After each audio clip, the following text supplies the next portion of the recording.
The Awakening for me is probably the most important workshop that we actually do because it provides people the experience of real connection.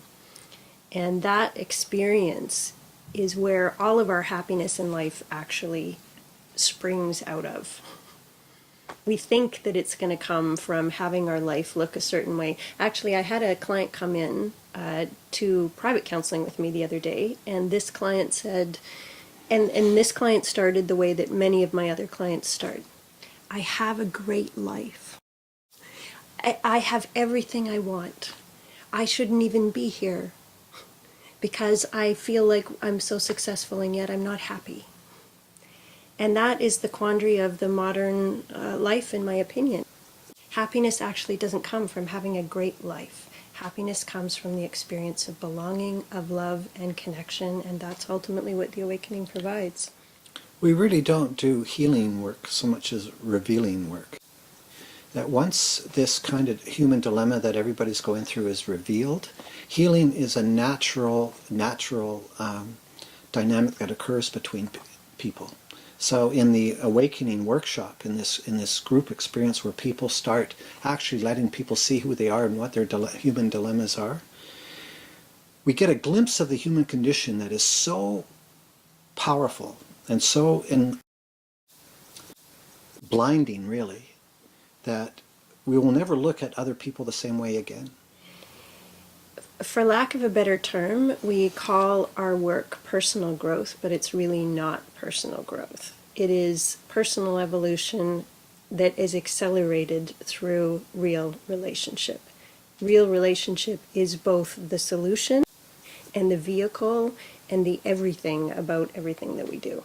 And it is astonishing what happens when we learn how to reconnect with other people in our lives. And the beauty of the group experience in the Awakening workshop is it's not just one-to-one therapy. You're actually kind of re-establishing yourself symbolically with the world, because the circle of people are like the world. And you start seeing people differently, they start seeing you differently, and you start relating differently. In many ways, we pick up where we left off from our childhoods to continue our personal evolution. And I think this world desperately, desperately needs it right now. So it's really for everybody to continue that becoming all of actually who you are, so you can be all of who you are in a relationship with another human being. We are not necessarily aware of our own lack of authenticity because we've just learned to identify with our personality and who we are and how we navigate through life. So we help people become aware of their defenses that are automatic, that protect us from our own vulnerability and what we call the basement of our psyches. If Dwayne and I have any skill, it's in helping people to become vulnerable, because we don't know our own vulnerabilities necessarily. What happens when we're actually vulnerable, we have very little to do with, because vulnerability invites connection, human contact. That's the beauty of working with a group as opposed to just a one-on-one experience.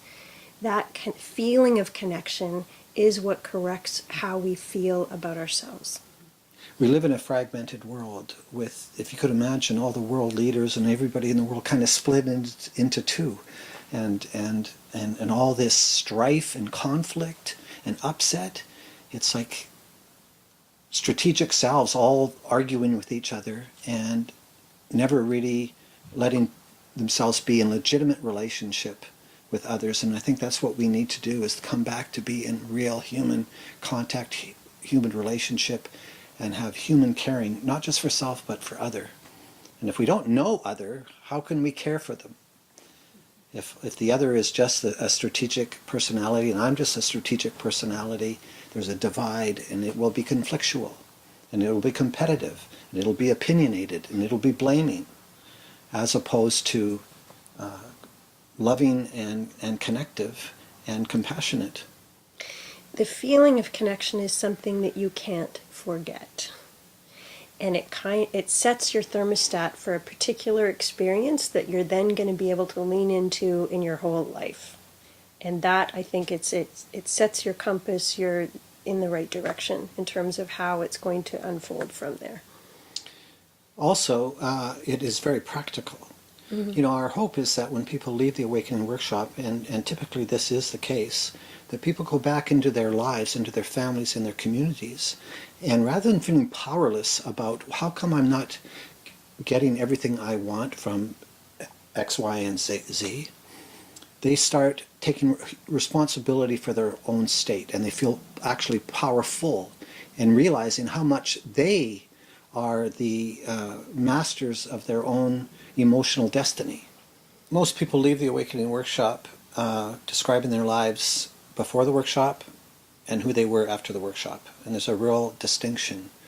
It is impossible to view yourself, other, or the world the same way as you did prior to going in. I can't conceive of it, how on earth things could remain as flat or stuck or as black and white. We wouldn't be able to do this work if we didn't genuinely care. And the people who do the awakening, who are so brave and vulnerable and let me get to know them at that level, stay in my heart and my mind and my soul. And it is absolutely lovely when we hear after the fact, you know, this changed my life. Mm. Or even better, we hear from their partner at home, my person came home completely different. Thank you. Where do I donate? Yeah.